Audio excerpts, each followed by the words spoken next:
Todos los documentos relacionados con este caso han sido desenterrados y hay montones y montones de ellos. Nos encontramos en Canadá y este es probablemente el caso OVNI más documentado e investigado en América del Norte. El incidente OVNI del lago Falcon. Incluso supera a Roswell. También supera a todos los demás casos importantes por la cantidad de investigaciones realizadas y la cantidad de papel que se consumió en relación con estas investigaciones. Existe un increíble episodio en la ufología que es verdaderamente inquietante. Uno de esos episodios donde la evidencia y los hechos ya no se pueden ocultar y todo está aquí. El incidente OVNI en el lago Falcon, uno de los mayores informes de avistamiento de ovnis,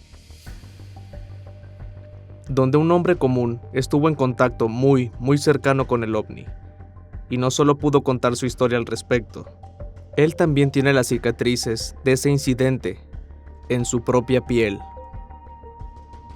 ¿Serán estos hechos suficientes para convencernos de que existe algo además de la raza humana? Hay innumerables testimonios, apariciones, elementos de prueba e informes. Seguramente, uno de los lugares del mundo que ya no quiere quedarse callado sobre este asunto es Canadá, donde se han producido infinitos contactos con extraterrestres, donde los ciudadanos comunes quieren escuchar la verdad, pero donde siempre reciben solo silencio. De todos los eventos OVNI en Canadá, con más reportes y más pruebas y documentos, 3 destacan. Durante una noche lluviosa, en agosto de 1967, una serie de círculos de cultivos apareció misteriosamente en el campo de un agricultor, en Duhamel, Alberta.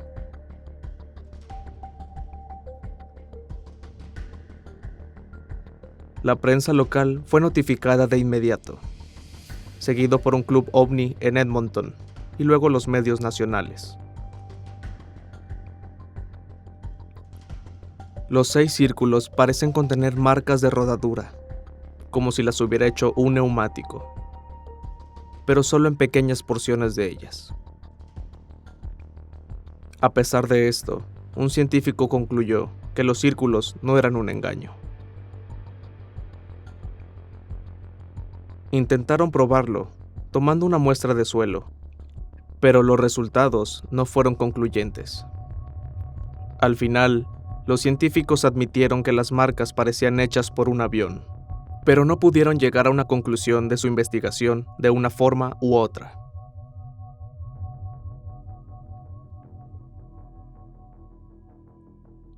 Los eventos del año culminaron en octubre de 1967, con un incidente en el pueblo pesquero de Shag Harbor, en Nueva Escocia.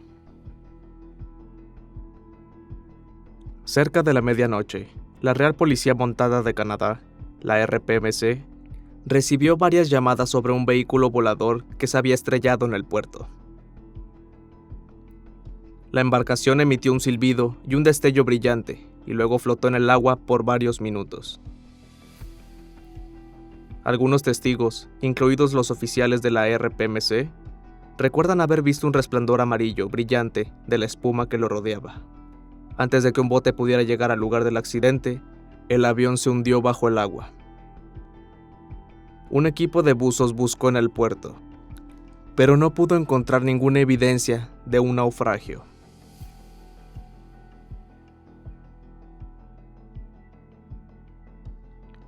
Como sucedió en el incidente de Duhamel, el caso del puerto de Shag sigue sin resolverse. En mayo de 1967, Stefan Michalak se aventuró en el monte cerca del lago Fork en Manitoba. Regresó del monte afirmando que no solo había visto 2 ovnis, pero que uno de ellos lo había quemado gravemente y le había dado envenenamiento por radiación. Michalak dijo que vio las 2 naves espaciales a simple vista. una de las cuales se fue volando mientras que la otra aterrizó frente a él. Se acercó a la aeronave e intentó saludar a sus ocupantes. Finalmente volvió a despegar, soplando aire caliente por un panel de escape. Esto prendió fuego a la camisa de Michalak y dejó una quemadura cuadricular en su pecho. Las autoridades no creyeron su relato, hasta que les mostró el sitio donde la nave también había quemado la vegetación.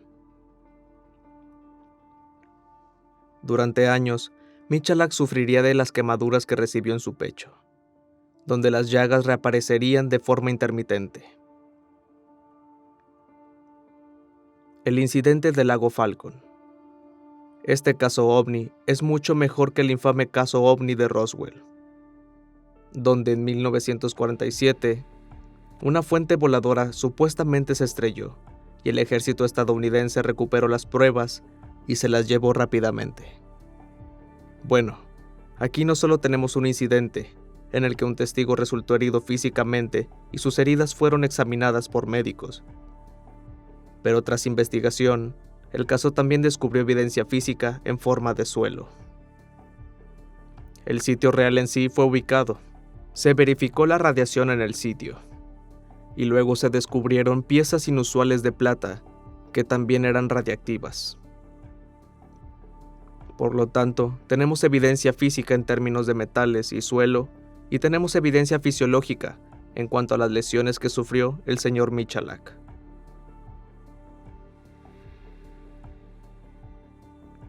Chris Rutkowski es canadiense y ha sido científico, escritor y educador desde 1970. Ha escrito sobre sus investigaciones de ovnis durante más de 30 años y es uno de los mayores expertos mundiales en el tema.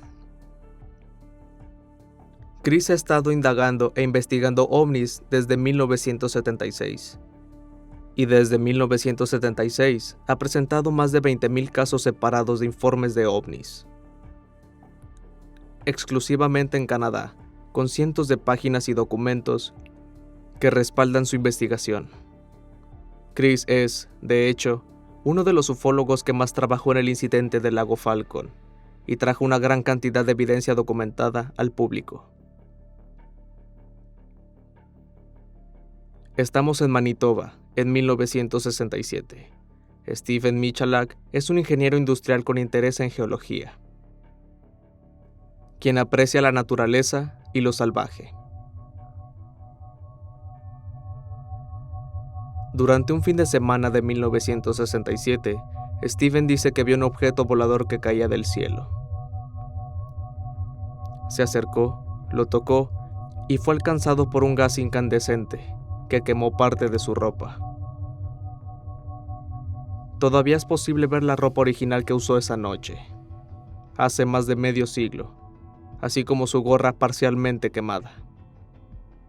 Hay evidencia y artefactos que hacen este caso extremadamente interesante. Es un caso donde el rompecabezas se completa con evidencia física y visual. Tenemos un testigo creíble, el terreno quemado donde ocurrió el incidente, y alguien que sintió física y psicológicamente los efectos radiactivos de algo desconocido.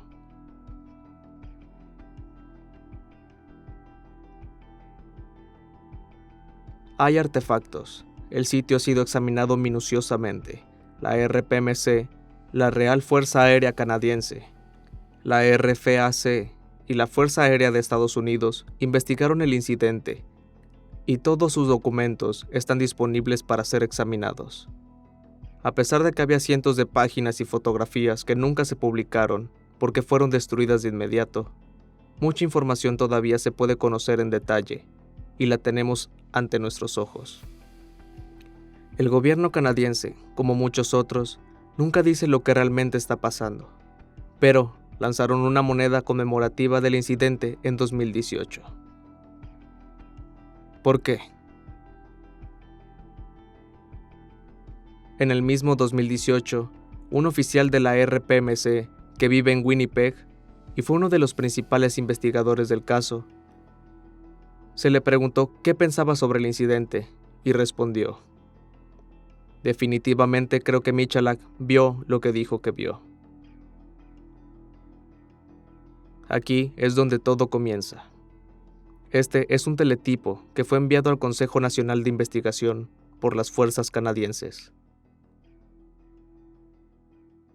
E inmediatamente se puede ver el sello de prioridad, anunciando la importancia que ya se le había dado en ese momento. El cuartel general de las fuerzas canadienses recibió este informe del señor Michalak. Y esta es una descripción detallada de lo que vio.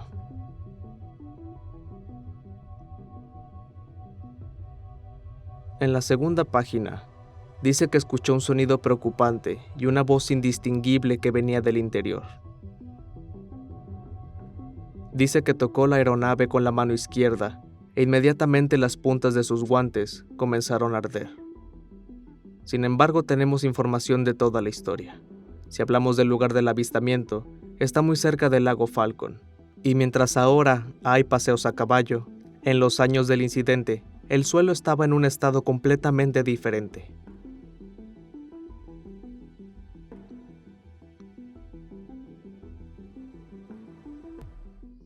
Esta es una copia de la foto que el señor Michalak tomó para la RPMC y la RFAC. Se puede ver el agua fangosa y el suelo alterado. Él describe cómo estaba posicionada la Tierra en el momento del evento y cómo se quemó todo el musgo y los líquenes. El señor Michalak también notó que la nave espacial aterrizó exactamente en un punto del suelo, donde había una veta evidente de cuarzo de gran valor, incluso para el hombre. Donde hay cuarzo, hay metales. De hecho, Michalak buscaba plata y oro, y precisamente por eso estaba cerca de estas minas. ¿Es esto una coincidencia? ¿Para qué usan los extraterrestres estos metales? Tan pronto como Michalak vio estos objetos voladores irreconocibles, inmediatamente pensó en una especie de arma secreta de la Fuerza Aérea, o quizás de la NASA. Además, porque en esos años se dio el inicio del programa Apolo, y su pensamiento inicial fue precisamente influenciado por estos eventos. Pero solo más tarde, pensando en la estructura externa de la nave espacial, se dio cuenta de que no tenía ningún tipo de remaches, o algo similar a la tecnología humana. Durante el encuentro extraterrestre del señor Michalak, se las arregló para dibujar todo lo que vio. Hizo un boceto bastante detallado de la nave espacial. Tenía aproximadamente 35 pies de diámetro y 12 pies de alto. Tenía una cúpula en el centro, una puerta que se abría de un lado que parecía una parrilla, y otras dos parrillas estaban presentes en el otro lado. Michalak informa que pudo observarlos bien, porque mientras estaba ahí, las dos naves salieron de la nada del cielo volando por los aires. Una voló un poco más bajo, finalmente aterrizando en un espolón que estaba cerca de donde estaba cortando rocas, mientras la otra despegaba y se fue poco después. La que había aterrizado permaneció ahí durante unos 40 a 45 minutos. ¿Qué estaban haciendo los extraterrestres en la Tierra durante todo ese tiempo? Alguien o algo definitivamente los molestó. Porque al entrar en detalles más precisos de la historia, Michalak dice que se acercó a la aeronave y comenzó a gritar para ver si había alguien adentro que necesitara ayuda. Él informa que la superficie de la nave era similar al acero, pero con una apariencia muy similar al vidrio, y era completamente lisa. Aparentemente, no había señales de soldadura. Ciertamente era algo que nunca había visto antes, pero estaba convencido de que se trataba de una especie de creación física hecha a mano. Su curiosidad se apoderó de él y lo llevó a acercarse a la nave espacial. La superficie de la nave estaba caliente, pero estiró la mano para tocarla. Derritió las puntas de los guantes de goma que llevaba puestos. Poco tiempo después, mientras estaba de pie junto a la aeronave, esta comenzó a girar, se colocó en posición para despegar y se elevó. A medida que la nave se elevaba y giraba, emitió un poderoso chorro de gas caliente que golpeó a Michalak en el pecho. A medida que la aeronave continuaba ascendiendo, se vio obligado a arrancarse la camisa porque estaba en llamas. La arrojó al suelo y la pisoteó varias veces, y también tuvo que quitarse su camisa de tirantes porque se estaba calentando. Cuando volvió a mirar hacia arriba, la nave ya había comenzado su ascenso y se había ido en cuestión de segundos. Luego, inmediatamente, comenzó a sentirse mal.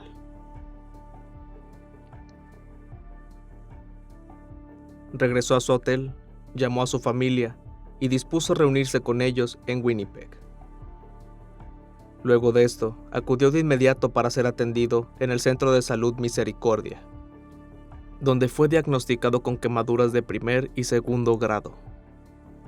Estas marcas en su abdomen se llamaban patrones de tablero, las cuales fueron causados por el chorro del escape que salía del costado de la nave, como él lo describe. Estas marcas exactas todavía se pueden ver hoy en la camisa que el señor Michalak usó esa noche. Más tarde, en una conversación con su familia, se dio cuenta de que la gente debería saber sobre esta historia absurda, porque puede haber un peligro inherente. ¿Y si le pasara a otras personas? Esta era su principal preocupación. Entonces, Michalak decidió hacer pública la historia, y de hecho, fue a partir de este punto que comenzaron una serie de investigaciones que involucraban investigadores civiles, la Real Fuerza Aérea Canadiense, las Fuerzas Canadienses, la Real Policía Montada de Canadá e incluso la Fuerza Aérea de los Estados Unidos, que había enviado un grupo de la Universidad de Colorado para estudiar el caso para su investigación científica de los ovnis. El señor Michalak quería que su historia se hiciera pública. De hecho, sabemos que se puso en contacto con el Winnipeg Tribune. Uno de sus reporteros, Heather Gisby, y un fotógrafo fueron a hablar con Michalak a su casa y reunieron la información necesaria para dicho artículo. Unos días después, la historia apareció en el periódico con el titular: "Me quemaron los ovnis". Su historia, como podemos ver, también fue retomada internacionalmente.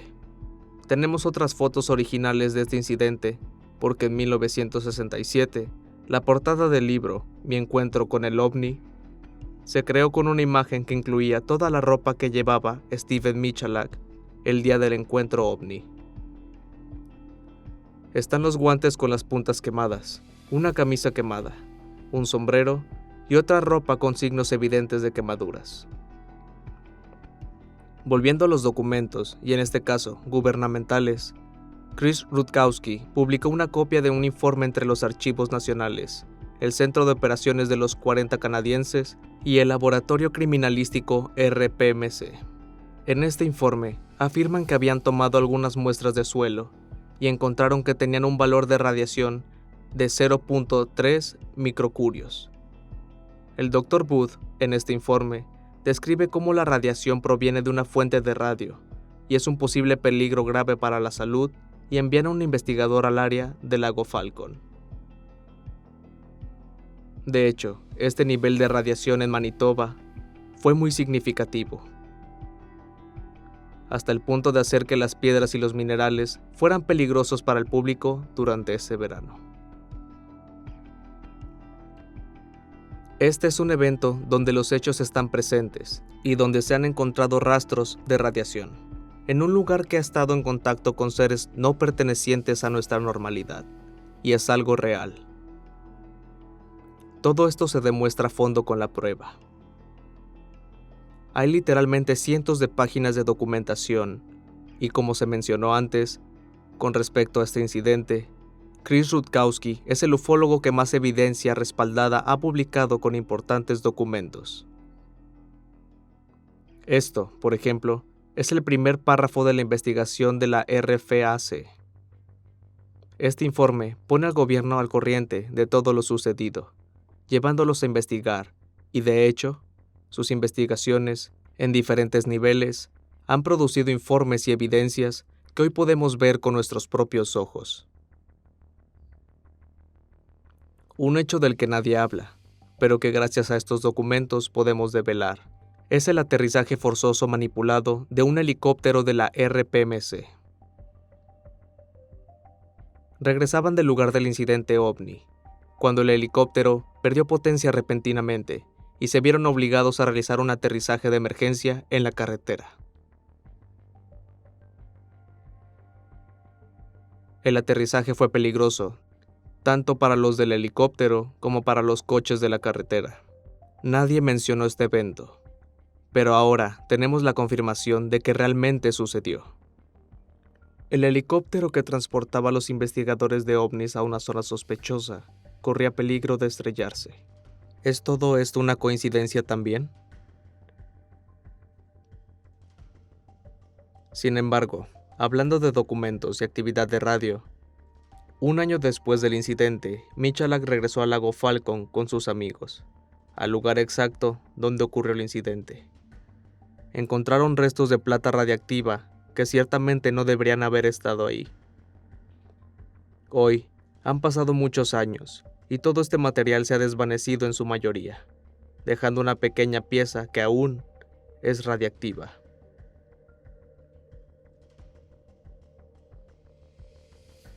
La Fuerza Aérea de Estados Unidos finalmente ha publicado su relato del incidente, relacionado con el objeto volador no identificado. En su informe, explican que la evidencia de los hechos no es concluyente y hay muchas inconsistencias. La Fuerza Aérea continúa diciendo que los desarrollos de la investigación no han alterado su conclusión inicial, de que no sabían sobre el objeto volador y que no tiene nada que ver con ellos. Sin embargo, concluyen, diciendo que el señor Michalak se sometió a una verdadera experiencia física, que demuestra la existencia de un vehículo no identificado que la raza humana desconoce. En todo esto, sin embargo, hay una diferencia importante. Por un lado, los estadounidenses, tras enterarse de este incidente, decidieron refutar cualquier parte de la historia de Michalak. Por el otro, en Canadá, la DND y el RPMC no pudieron negar que ocurrió el incidente, porque la evidencia frente a sus ojos era muy clara. De hecho, en este informe, ambos son incapaces de proporcionar evidencia real capaz de refutar la historia del lago Falcon, por lo tanto, la historia de Stephen Michalak. Aquí tenemos un memorando de la División de Protección Radiológica, donde envía un informe que indica: respecto a las recientes investigaciones OVNI por la DND en el área del lago Falcon, indican un alto nivel de radiación en comparación con la normal. También hay una solicitud para que la CFP de Edmonton obtenga muestras sólidas del suelo para análisis. De hecho, en los años siguientes, esto se convirtió en un método de parámetros en las investigaciones de ovnis, porque se vincularon cada vez más con la radiación. Muchos otros documentos están en manos del ufólogo Chris Rutkowski. Documentos que indican cuánto el gobierno permanece en silencio ante el público, pero en realidad se toma muy en serio esta situación. En 1967, el gobierno canadiense comenzó a investigar los círculos de las cosechas. Este es un documento de archivos de investigación nacional sobre algo que se encontró en Camrose, Alberta. En un campo había círculos en las cosechas. Aquí también puedes ver fotografías de estos círculos. Además de estas fotos, también se puede ver un dibujo que muestra una especie de mapa que marca todos los diversos círculos que se encuentran en este campo en particular.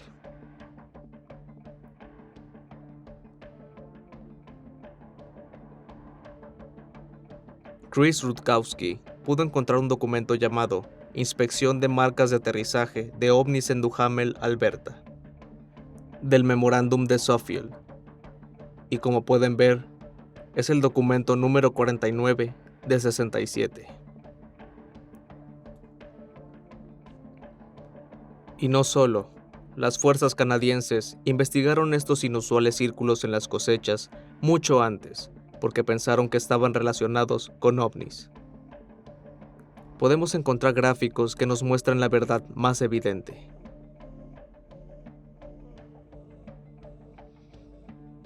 Esta es una gráfica que nos da una idea de cuántos casos de ovnis ocurren cada año. Comienza en 1989, aunque sabemos que los seres humanos entraron en contacto con estos extraterrestres mucho antes.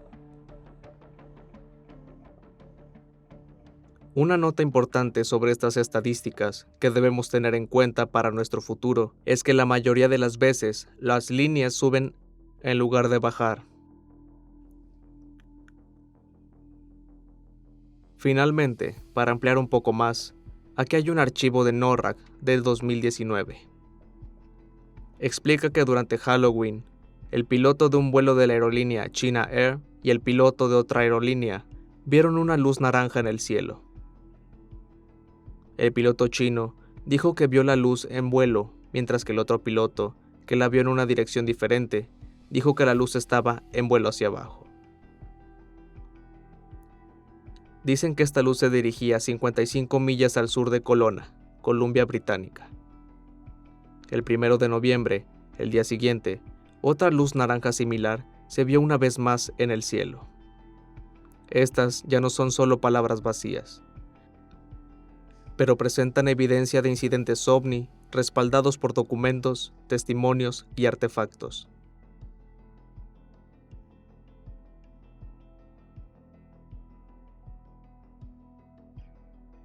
Durante 45 años, el gobierno canadiense investigó objetos voladores no identificados. Varios de sus departamentos y agencias compilaron informes de avistamientos de ovnis en Canadá, principalmente en el espacio aéreo canadiense, desde 1950 hasta 1995. Estas investigaciones comenzaron durante la Guerra Fría, y lo que comenzó como una misión militar, eventualmente se convirtió en una cuestión científica. Sin embargo, la era moderna de los avistamientos de ovnis comenzó en 1947. El 24 de junio, el piloto Kenneth Arnold informó haber visto 9 platillos voladores emitiendo una luz brillante, sobrevolando el monte Rainier en el estado de Washington. Los primeros avistamientos de ovnis de la posguerra en Canadá ocurrieron ese mismo año. La Guerra Fría acababa de comenzar. El gobierno canadiense inicialmente estaba preocupado de que los ovnis pudieran representar una amenaza para la seguridad nacional si resultaban ser tecnología soviética avanzada. Sin embargo, desde el principio, el gobierno se mostró reacio a estudiar este tema. Le dedicó pocos recursos, creyendo que los ovnis son fenómenos naturales o productos de mentes delirantes.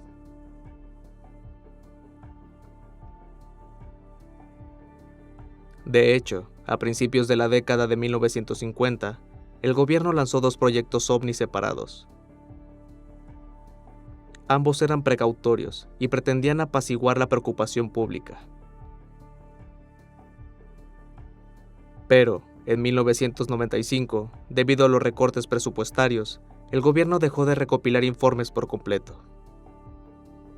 Sin embargo, esto no disuadió a los ciudadanos apasionados y desconfiados, quienes de hecho continúan investigando los ovnis ellos mismos.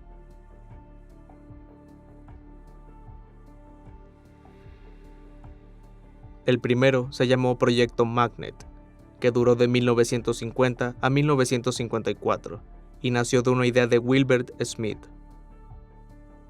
Smith realizó experimentos para determinar si los ovnis volaban utilizando magnetismo energético. También lanzó un globo al cielo nocturno para solicitar informes de avistamientos y probarlos.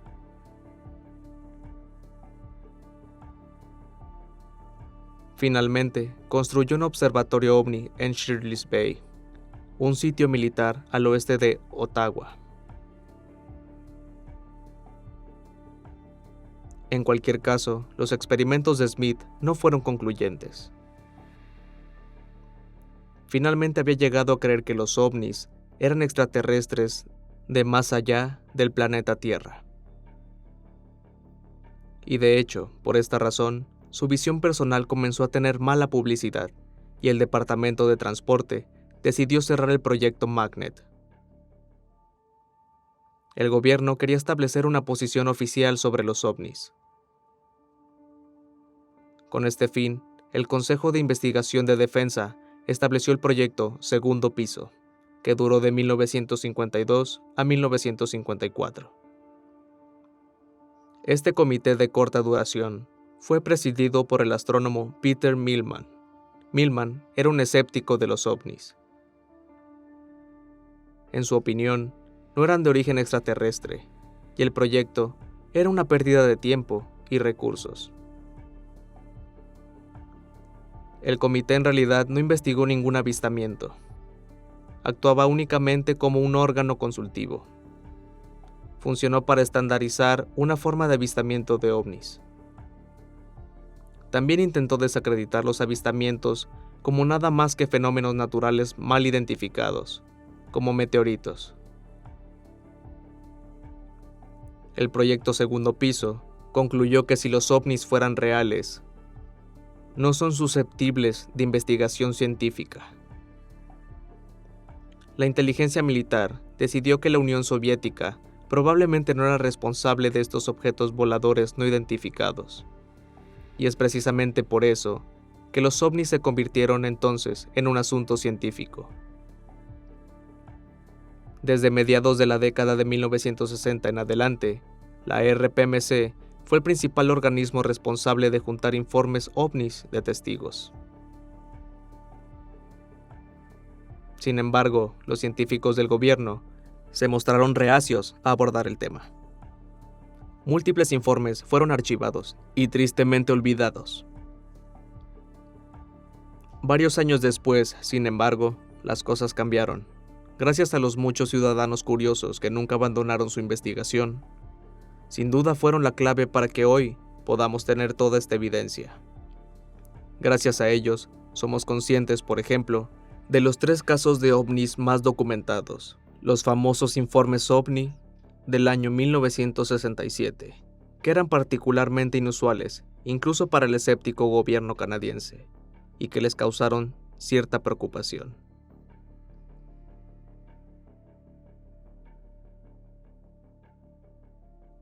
Los casos del incidente del lago Falcon, los círculos de las cosechas de Duhamel y el incidente del puerto Shack han proporcionado no solo nueva evidencia para considerar, pero evidencia física para inspeccionar, de la que carecen casi todos los demás informes. Nos enfrentamos a la verdad. De hecho. En cualquier caso, incluso si estos 3 incidentes son los más documentados, los archivos están inundados con informes de casos de ovnis. En 1989 se produjo uno de los estudios iniciales, que encontró que entre 140 y 150 casos de ovnis habían sido reportados solo en Canadá. No solo al Consejo Nacional de Investigaciones, sino también a instituciones privadas, a la policía, etc. Curiosamente, el número ha aumentado bastante constantemente desde entonces. Avistamientos de ovnis en Canadá reporta cada año 1000 o alrededor de 3 por día. Los archivos en el LAC son enormes cuando se trata de ovnis. La mayoría de ellos están actualmente en línea. Hay un sitio específico donde se puede observar un cierto número de estos archivos. Abarcan desde antes de 1950 hasta la actualidad, casi 2000 de ellos, y son todos archivos de la RPMC, el Consejo Nacional de Investigaciones, la Defensa Nacional y el Ministerio de Transporte, mencionado anteriormente. Este sitio brinda acceso a más de 9000 documentos digitalizados de la colección de registros del gobierno. Estos documentos incluyen informes e investigaciones de avistamientos ovnis por todo Canadá. Según la encuesta OVNI canadiense de 2002, Toronto tuvo la mayor cantidad de avistamientos, con 34, seguido de Vancouver, con 31, y Terrace, Columbia Británica, con 25 informes. En 2002, Un típico avistamiento de ovnis duró unos 15 minutos. Desde 2007, el gobierno federal canadiense dirigió todos los avistamientos de ovnis a Chris Rutkowski, del Centro de Investigación de Ufología en Manitoba. El 15 de julio de 2018, un noticiero canadiense mencionó un nuevo estudio realizado por la Investigación de Ufología, conocido formalmente como Investigación de Ufología de Manitoba, afirmando que hubo más de 1000 avistamientos de ovnis reportados en Canadá en 2017. Entonces, ¿qué es más cierto que todo esto? ¿Por qué siguen tratando de ocultar la verdad que podemos ver frente a nuestros ojos? Infinitos casos, infinitos documentos, infinitas pruebas.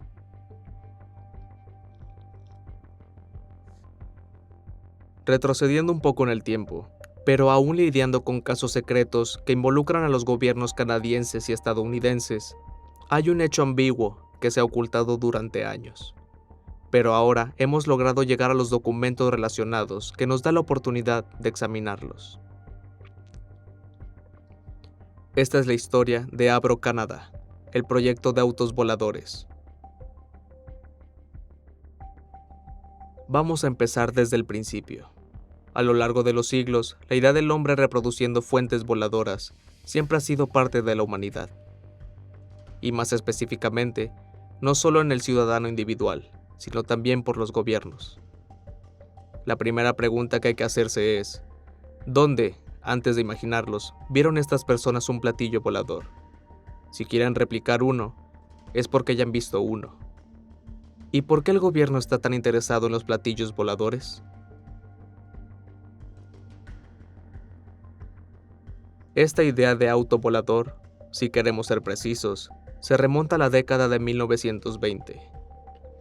Henry Ford intentó construir un vehículo volador, al que llamó Ford Flieger, y aunque el proyecto finalmente fracasó, un elegante avión de 2 asientos llamado Waterman Aeroville debutó en 1937.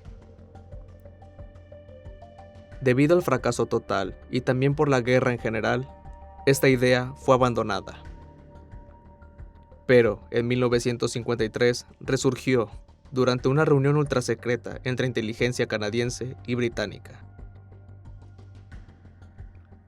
Y aquí es donde tenemos un gran ejemplo de todo esto. Todo comienza gracias a un ingeniero alemán que asegura haber trabajado para el Luftwaffe durante la guerra y haber trabajado en la construcción de un platillo volador.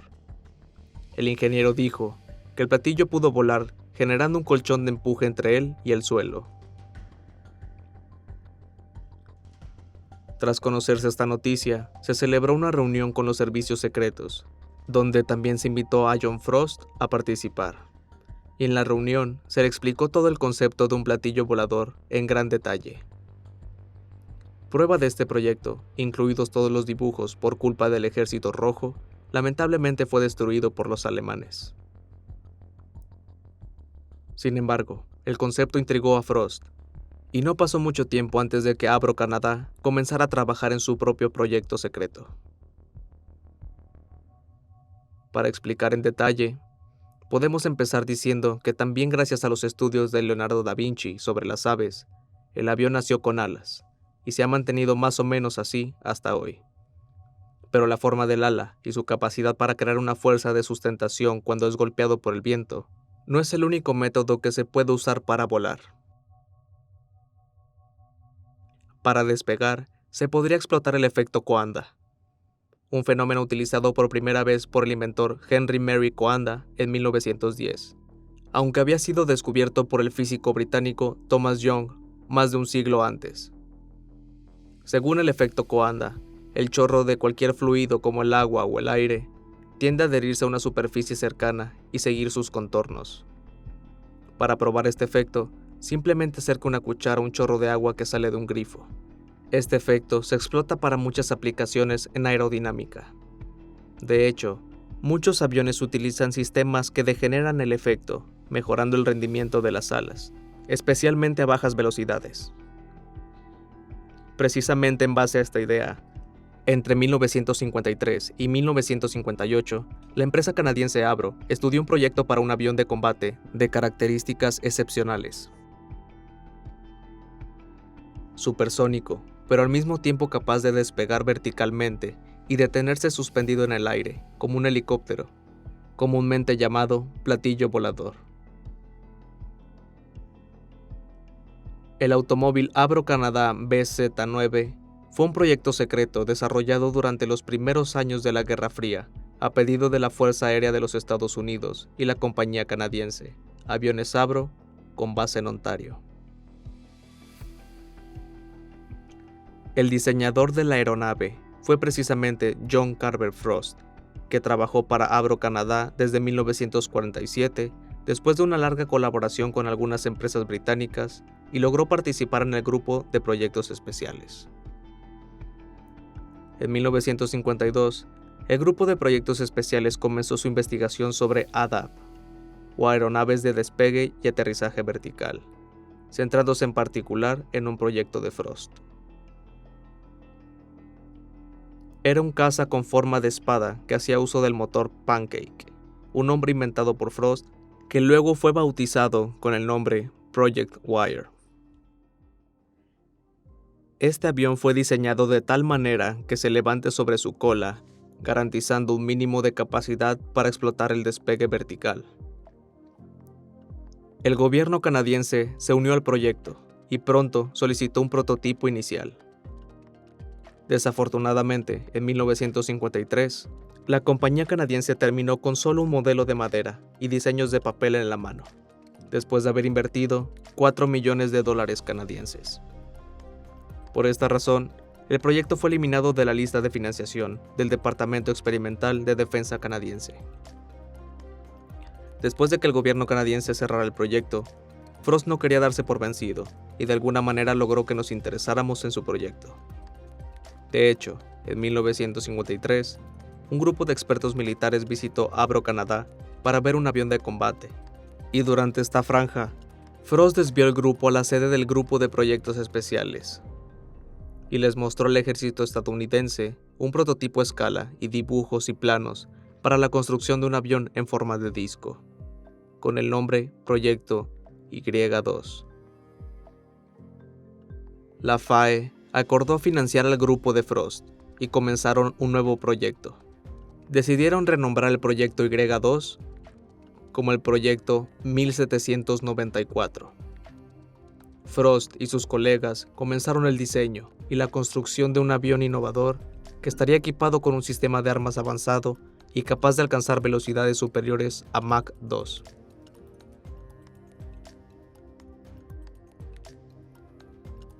Fueron literalmente alojados en una instalación secreta en la sede principal de la compañía. El grupo usó todas las comodidades dignas de un proyecto secreto, incluida la vigilancia armada y el uso de tarjetas llave. Dentro de esta fortaleza tecnológica, Frost se rodeó de ingenieros y diseñadores alimentados con visiones futuristas. Frost eligió 8 ingenieros para que trabajaran con él en la recreación de lo que el ingeniero alemán le ilustró inicialmente. Comenzaron con un modelo de prueba que funcionaba con 6 motores Armstrong Siddeley Piper que hacían girar un rotor central. Desafortunadamente, la primera fase de prueba resultó ser un fracaso, y el modelo de prueba supersónico sufrió grandes fugas de aceite, lo que provocó 3 pequeños incendios. Finalmente, hicieron una última y desastrosa prueba con un motor Viper en 1956, y viendo que este segundo era casi letal, convencieron a Frost de la necesidad de diseñar un nuevo vehículo más seguro. Entonces, después de rediseñar el modelo supersónico para un avión mucho más simple, el grupo de proyectos especiales de Avro Canada creó el coche BZ-9AV. El automóvil Avro se presentó como modelo de prueba para la posterior producción de un vehículo supersónico en forma de disco, diseñado especialmente para la Fuerza Aérea de los Estados Unidos, y luego se ofreció al Ejército de Estados Unidos como un jeep volador. Aprovechando el sistema Cook-Cray, en 1957 se construyeron 2 autoaviones Avro oficiales, uno para ser usado en pruebas en los túneles de viento de NASA en California y el otro para vuelos de prueba en la planta canadiense en Milton. Este tipo de aeronave en concreto tenía 3 motores a reacción que soplaban sobre una turbina, que a su vez hacía girar un compresor central, haciéndolo girar sobre sí mismo. A los lados del disco habría una serie de respiraderos con aletas variables que permitirían al piloto volar el disco en cualquier dirección. El aire aspirado, mezclado con los gases de los motores, era conducido internamente hasta el borde del disco, donde era expulsado hacia abajo, creando el colchón de aire que sostenía la aeronave. Por lo tanto, pudo despegar y aterrizar verticalmente. El empuje de los motores también se desvió hacia la forma externa del disco para dar estabilidad a la aeronave. Se suponía que el automóvil Avro alcanzaría una velocidad máxima de 400 y 500 km por hora y una altitud operativa de 3.000 metros. En cualquier caso, en los siguientes 3 años, los prototipos lograron volar y se superaron muchas dificultades técnicas, pero todo esto no fue suficiente. Porque sí, los objetos ciertamente funcionaron, pero no superaron las expectativas de Frost ni las de los inversionistas. El auto Avro no pudo elevarse más de 1 metro del suelo. Y su máxima velocidad también fue muy decepcionante, unos 50 km por hora. Desafortunadamente, de hecho, el desempeño nunca estuvo a la altura de las promesas, incluso después de los continuos esfuerzos. La Fuerza Aérea de Estados Unidos, que financiaba el proyecto, decidió abandonarlo. Incluso después de este caso, nuestras preguntas son infinitas. Pero constantemente nos enfrentamos a evidencias que han sido mantenidas en secreto por diferentes gobiernos y que ahora confirman la existencia de algo muy grande a nuestro alrededor y entre nosotros. ¿Habrán tenido éxito en estos años de experimentos y descubrimientos en el diseño de uno o más platillos de vuelo que funcionen? ¿El gobierno realmente abandonó este caso? Habiendo recopilado suficiente información después de todos estos años, y después de las inversiones que los gobiernos han hecho en estos proyectos, sabemos que realmente quieren ocultarnos algo enorme, algo de vital importancia para la humanidad. Según un memorando escrito por el Departamento de Defensa Nacional, los avistamientos de objetos voladores no identificados en Canadá ocurrieron durante la primera mitad del siglo XX. Sin embargo, el gobierno canadiense no se interesó en recopilar información sobre los avistamientos hasta 1947, como se mencionó anteriormente.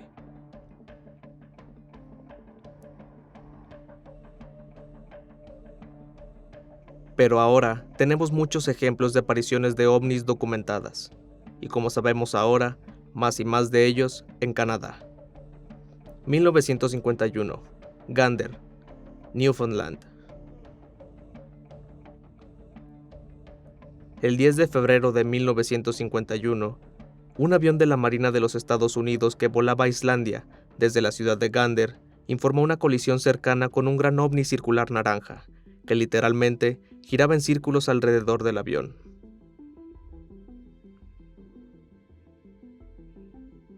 ...1960... Lago Clan, Northwest Territories. El 18 de junio de 1960, un prospector le dijo al departamento Yellowknife de la RPMC que un mes antes, él y su compañero vieron un ovni en el lago Clan, ubicado a 30 millas al norte de Yellowknife. Según el ufólogo Chris Rutkowski, los hombres afirmaron que vieron un objeto flotante de 4 a 6 pies de ancho que golpeó la superficie del lago. La RPMC investigó, pero no encontró nada. 1969, Prince George, Columbia Británica.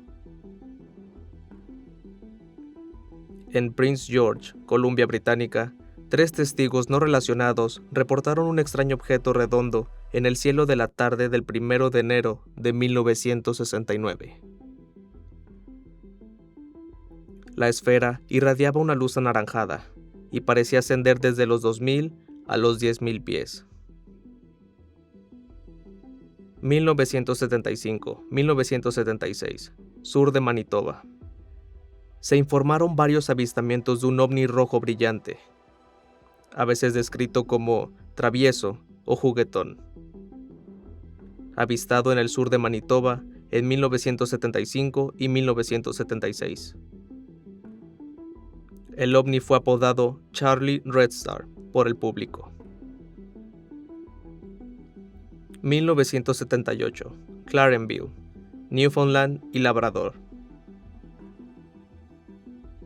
Un solo avistamiento de un ovni por 12 individuos en la madrugada del 26 de octubre de 1978 ocurrió en Clarenville, Newfoundland y Labrador, cerca de Random Island. Según los informes, el objeto tenía una forma ovalada, con una aleta en la cola. Las personas que vieron el objeto llamaron a la Real Policía Montada de Canadá, y el oficial enviado, el constable James Blackwood, fue testigo del ovni mientras este flotaba a 100 pies sobre el agua durante 1 o 2 horas antes de desaparecer. Blackwood usó un telescopio especializado en vigilancia de drogas para observar el ovni, y otros testigos usaron binoculares. Según Blackwood, cuando enfocó su vista en el objeto reaccionaría haciendo brillar sus faros. Según se informa, Blackwood estaba intentando ponerse en contacto con los pilotos de la nave. No dejó evidencia de su apariencia, además del testimonio de los testigos oculares del evento. 1990, Montreal, Quebec. El 7 de noviembre de 1990, en Montreal, Quebec, testigos informaron de un objeto redondo y metálico de unos 540 metros de ancho, sobre la piscina de la azotea del Hotel Bonaventure.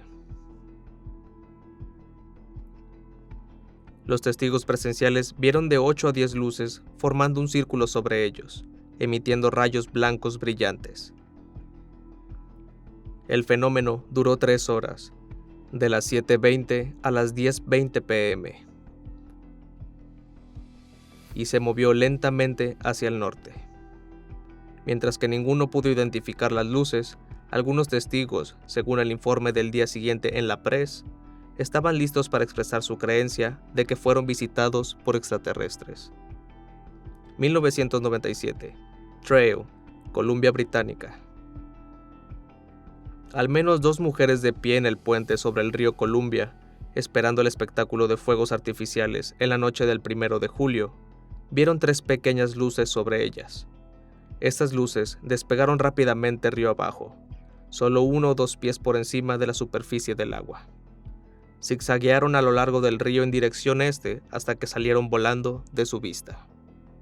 Las 2 mujeres, que eran desconocidas, se miraron con asombro, dándose cuenta de que no era parte del espectáculo de fuegos artificiales que aún no había comenzado.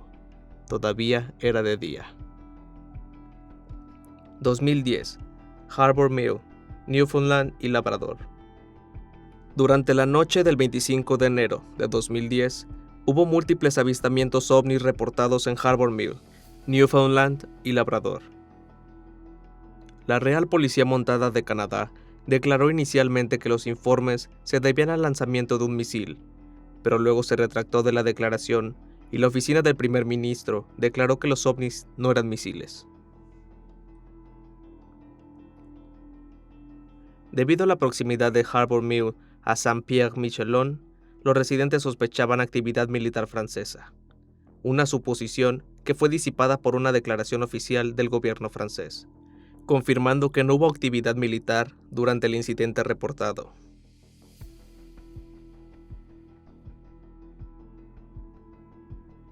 La Real Policía Montada de Canadá se refirió al evento como un avistamiento inexplicable, y NORAD declaró que no se conocía el lanzamiento de un cohete en ese lugar.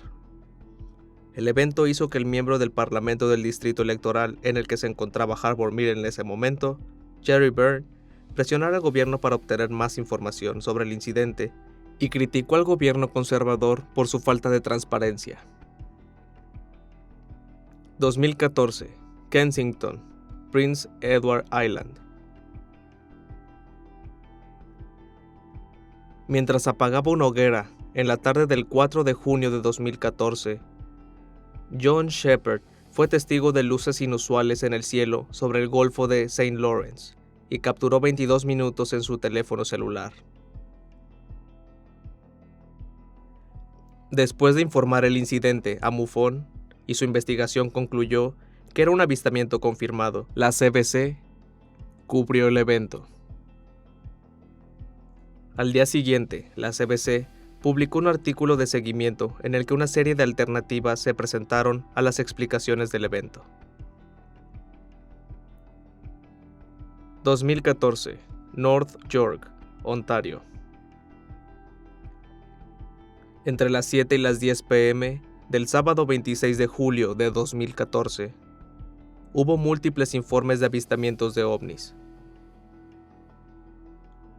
Alrededor de las 9 p.m., Sarah Chun fue testigo de una serie de 6 o 7 luces intermitentes diagonales en el cielo desde su ventana. Observó las luces intermitentes durante 25 minutos y grabó 2 videos en su iPad, que luego se publicaron en su canal de YouTube. La 32ª División de la Policía de Toronto informó haber recibido varias llamadas sobre objetos voladores no identificados entre las 7 y las 10 p.m. de ese día. Varios policías también presenciaron las luces. El evento fue presenciado por muchas personas y también se informó que hubo algunos cortes de energía menores en Toronto. Más fotografías y un video de otro lugar en North York también fueron informados. Estos son solo algunos de los avistamientos conocidos, pero muchos otros también fueron informados a CADORS, el sistema de informe diario de sucesos de la aviación civil. Un archivo digital que se puede consultar gracias a Transport Canada, el departamento federal que supervisa las carreteras, los ferrocarriles, las áreas marinas y los aviones de transporte canadienses. CADORS contiene aproximadamente 300,000 informes que van desde averías mecánicas hasta pasajeros ruidosos e incluso colisiones con pájaros. También proporciona un registro fascinante de avistamientos ovnis, informados por pilotos en el espacio aéreo canadiense. Gracias a estos documentos que archivan todos los avistamientos relacionados con el transporte aéreo, podemos leer sobre la mañana del 21 de octubre de 2005, cuando los controladores de tráfico aéreo recibieron un informe de 4 tripulaciones diferentes. Este informe involucró un objeto luminiscente, plateado, que voló sobre Toronto a una altitud de aproximadamente 9 kilómetros y luego abruptamente dio la vuelta y voló rápidamente en dirección sureste hacia el lago Ontario. Sobre la noche del 12 de noviembre de 2015, una aeronave a 10 kilómetros sobre Saskatchewan informó haber visto una luz blanca y advirtió que no se trataba de un meteorito u otra aeronave. El término ovni se utiliza en muy pocos casos. Un caso en que la información cambió es el del vuelo de Porter sobre el lago Ontario. Un informe inicial señala que el 14 de noviembre, un vuelo de Ottawa a Toronto informó que pasó cerca de un objeto no identificado. Y es poco probable que fuera un globo meteorológico. Pero, como 2 asistentes de vuelo resultaron heridos ese día, el incidente terminó en las páginas de los periódicos y provocó que los investigadores de la TSB, la Junta de Seguridad de Transporte, investigaran más. Otros casos han resultado más difíciles de explicar, como el del vuelo de carga Boeing 747 de Kalita Charters, que detectó un objeto volador esporádico, estimado a una altitud de entre 14 y 18 kilómetros y moviéndose a Mach 4, o 4 veces la velocidad del sonido, mientras viajaba sobre los territorios del noroeste en su camino de Nueva York a Alaska, el 30 de abril de 2018. Nunca ha habido ninguna duda de que vieron algo anómalo. Pero aunque la mayoría de los informes se cargan en Cahors, a los pocos días de los avistamientos, este caso tardó más de 1 año y medio en subirse. Otro caso ocurrió el 6 de enero de 2019, cuando la tripulación asignada al transporte médico de Vanguard Air Care informó que una luz inexplicablemente fuerte lo siguió, a la misma altura y velocidad, sobre la región de Manitoba, donde no se había informado de ningún avión en las cercanías. Un informe de inteligencia no clasificado demuestra que el ejército canadiense fue alertado cuando los pilotos civiles encontraron objetos voladores que no lograron identificar. Los ejemplos quizás nunca terminen, y ya deberíamos tener confirmación de que lo que está pasando en nuestros cielos es real. Como afirma John Williams, un expiloto de la Real Fuerza Aérea Canadiense, probablemente el 90% de las cosas que ven los pilotos no se denuncian, porque saben que denunciarlas podría tener repercusiones desafortunadas en sus carreras. Williams es consultor de la Fuerza Aérea, comentarista de televisión y piloto de línea aérea, que pasó 36 años en el ejército canadiense. También trabajó como oficial de seguridad de vuelo para Transport Canada por más de 10 años.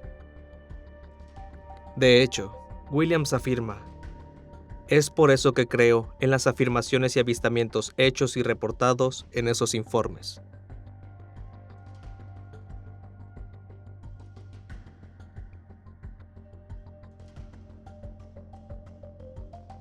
Volviendo al mayor evento documentado, el incidente del lago Falcon, podemos encontrar muchos extractos del manuscrito de 40 páginas de Stephen Michalak, titulado Mi encuentro con el ovni, publicado en 1967.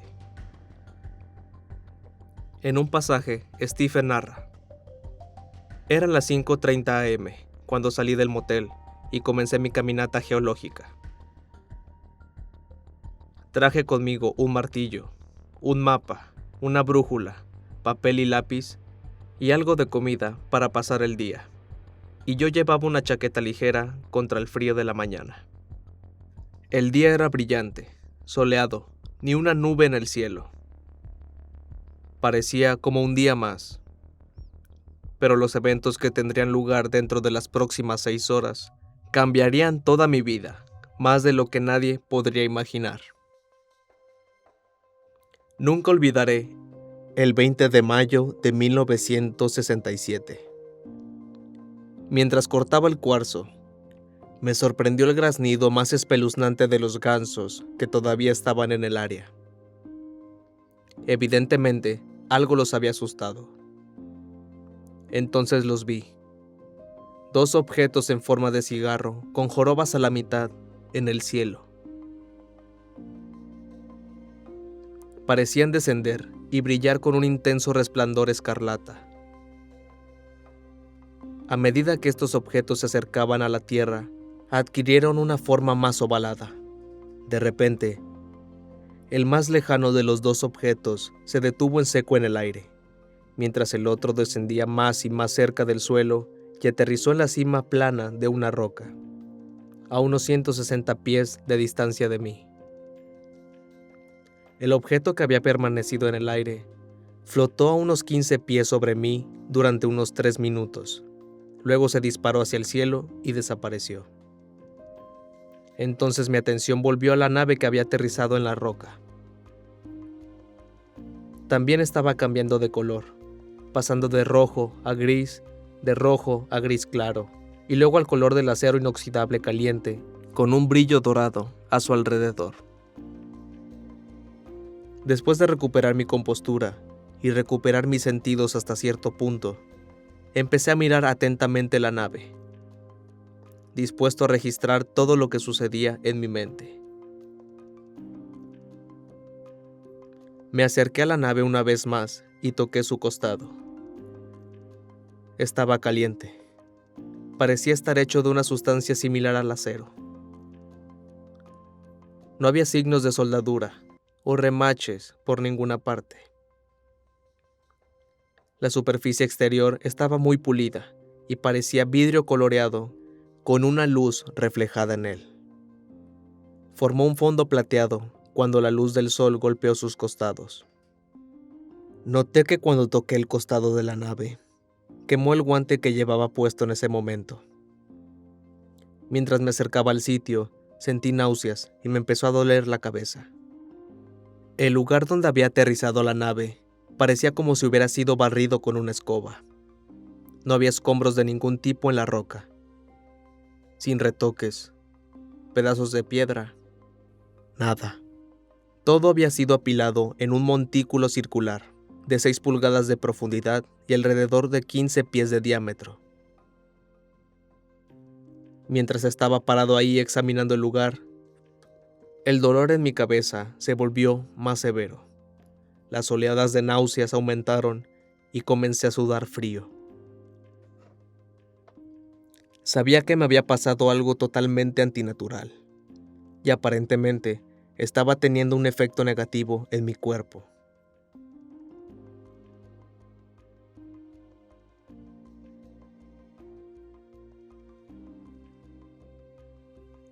Los canadienses han estado reportando las mismas cosas una y otra vez desde 1940, dice Hayes, un ex copiloto. Históricamente, siempre ha sido increíblemente difícil lograr que el gobierno canadiense hable de estos temas.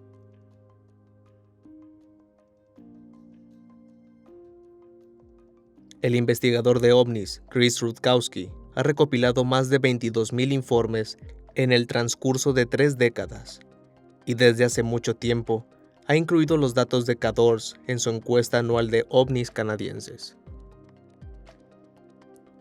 Él afirma: independientemente de lo que uno pueda pensar sobre la existencia de los ovnis, definitivamente sigue siendo una preocupación de seguridad aérea, así como en una perspectiva de salud pública.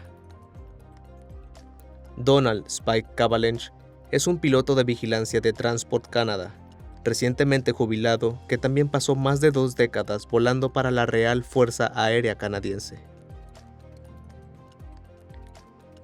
Y dice: no describiría ninguno de estos como insignificante, refiriéndose a los incidentes aéreos. Estos informes deben tomarse en serio, y el hecho de que no tengamos un seguimiento real de ninguno de estos incidentes dice mucho sobre la insuficiencia de la seguridad de nuestro espacio aéreo. Somos cada vez más conscientes de que hay fuerzas mayores por encima de nosotros que quieren ocultarnos la verdad.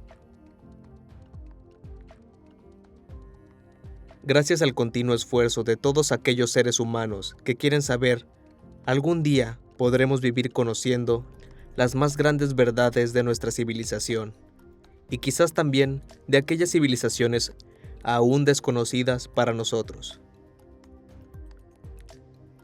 Aquellas que siempre han venido aquí a visitarnos y que aparentemente quieren tener contacto con la Tierra. Entonces, ¿qué más hay detrás de todo esto?